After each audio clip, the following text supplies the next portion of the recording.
আসসালামু আলাইকুম। সংবাদে আপনাদের সবাইকে স্বাগত জানাচ্ছি। আমি ফিরোজ তোহা। শুরুতেই আরবে কেবলস সংবাদ শিরোনাম। আবারও মধ্যপ্রাচ্যে তৃতীয় বিশ্বযুদ্ধ শুরু হয়ে গেছে। দখলদার ইসরায়েলি বাহিনীকে কোনোভাবেই ছাড় দিচ্ছে না ইরানের ইসলামী বিপ্লবী গার্ড বাহিনী। ইতিমধ্যে দখলদারদের বিমান ঘাঁটিতে আগুন লাগার খবর পাওয়া গেছে। পরিস্থিতি দখলদার ইসরায়েলি বাহিনী এবং মার্কিন যুক্তরাষ্ট্রের জন্য শোচনীয় করে দিয়েছে ইরানের ইসলামী বিপ্লবী গার্ড বাহিনীর সদস্যরা। আর এরই মাঝে আমাদের হাতে এসে পৌঁছেছে যুদ্ধের সর্বশেষ গুরুত্বপূর্ণ সবথেকে তাজা আপডেট সংবাদ আপনাদের জানিয়ে দিব। প্রথমেই জানাবো ইরানে আগ্রাসনে ব্যবহার হওয়া ফেয়ারফোর্ট বিমান ঘাঁটিতে ভয়াবহ আগুন। যুক্তরাষ্ট্রের গ্লুস্টারশায়ে অবস্থিত রয়্যাল এয়ারফোর্স RAF ফেয়ারফোর্ট বিমান ঘাঁটিতে অগ্নিকাণ্ডের ঘটনা ঘটেছে। বিমান ঘাঁটিটি ইরানের বিরুদ্ধে যুদ্ধে ব্যবহার করে আসছে যুক্তরাষ্ট্র।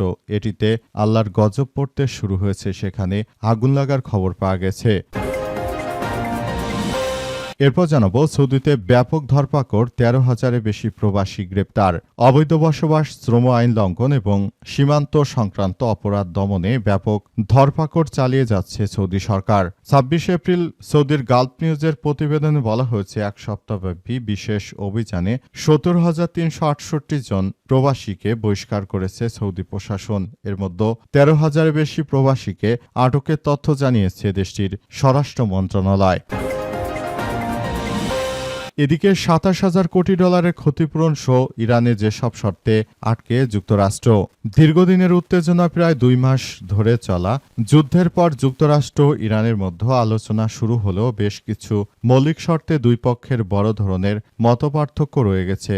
যুক্তরাষ্ট্র চায় ইরান তার পারমাণবিক কর্মসূচি পুরোপুরি বন্ধ করে দিক, কিন্তু তেহরান বলছে এই ধরনের যে কোনো নিষেধাজ্ঞা অবশ্যই সীমিত সংখ্যক বছরের জন্য হতে হবে। আর মার্কিন যুক্তরাষ্ট্র ইরানের উপর হামলা করায় তাদের যে ক্ষয়ক্ষতি হয়েছে সেই ক্ষতিপূরণ চেয়েছে তারা। জানাবো ওমানের মাসকাট থেকে ইসলামাবাদে ফিরছেন ইরানের পররাষ্ট্রমন্ত্রী সৈয়দ আব্বাস আরাগচি। এরপর গন্তব্য রাশিয়ার মস্কো।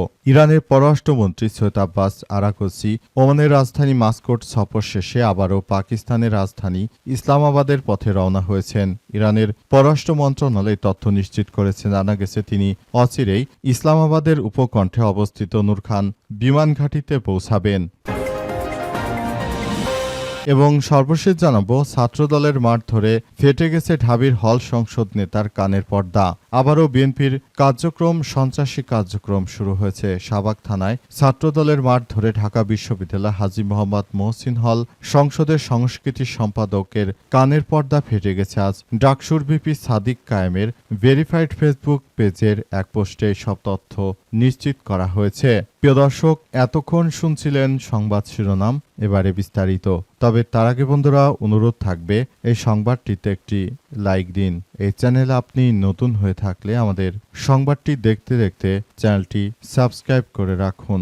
কমেন্ট করে বন্ধুরা আপনার মূল্যবান মতামত জানিয়ে দিন আপনি বিশ্বের কোন দেশ থেকে বা বাংলাদেশের কোন স্থান থেকে আমাদের সংবাদটি দেখছেন এবং শুনছেন। আর বন্ধুরা সংবাদটি আপনার সোশ্যাল মিডিয়া ফেসবুকে শেয়ার করে বন্ধুদেরও দেখার সুযোগ করে দিন।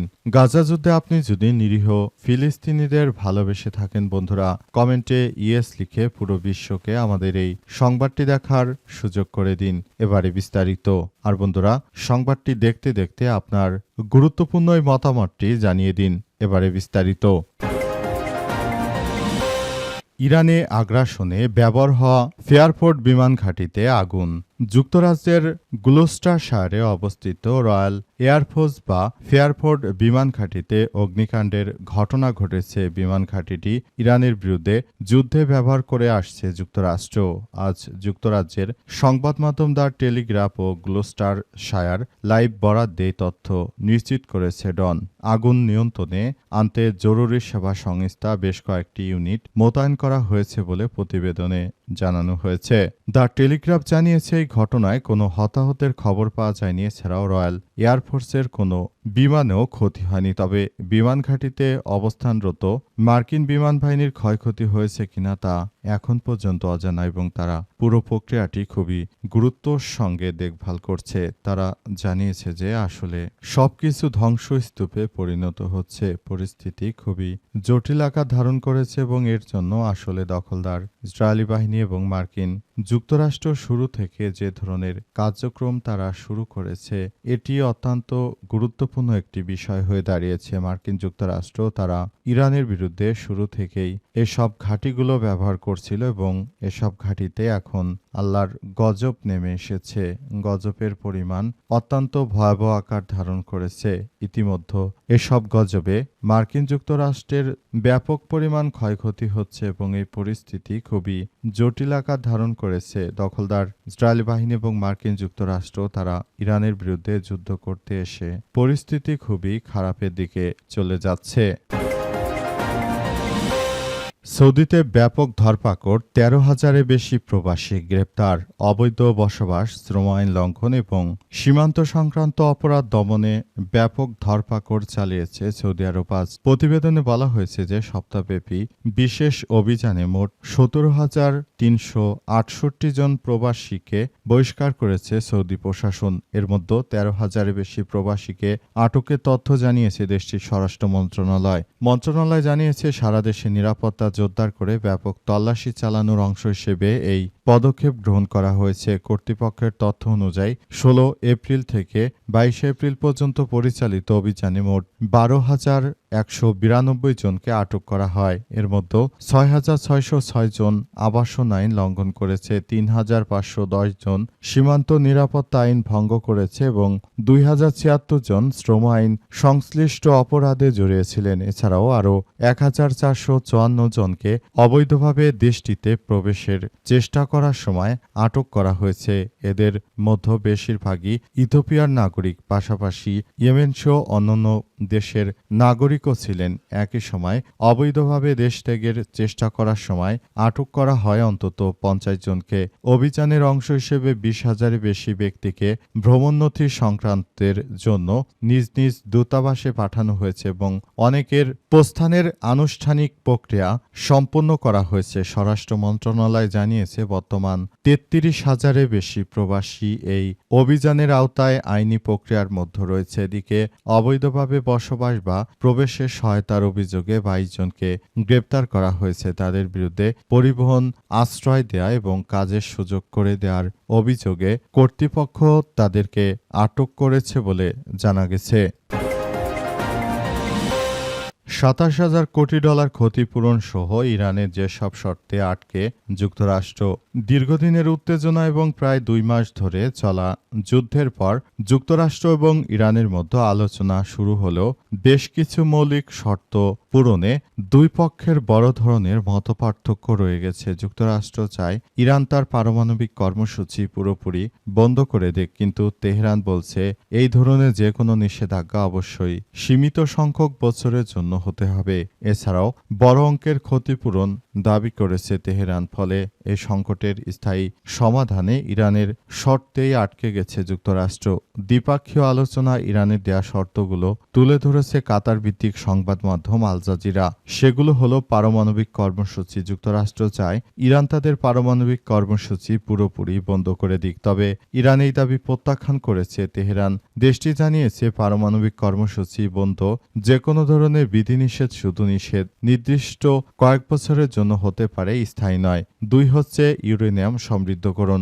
যুক্তরাষ্ট্র চায় ইরান যেন কোনো ধরনের ইউরেনিয়াম সমৃদ্ধ করতে না পারে, কিন্তু ইরান সরাসরি জানিয়ে দিয়েছে তারা ইউরেনিয়াম সমৃদ্ধ করবে কিনা করবে সেটি তাদের ব্যক্তিগত ব্যাপার। এই বিষয়টি নিয়ে আসলে কেউই কোনোভাবে এই কার্যক্রমগুলো চালাতে পারবে না।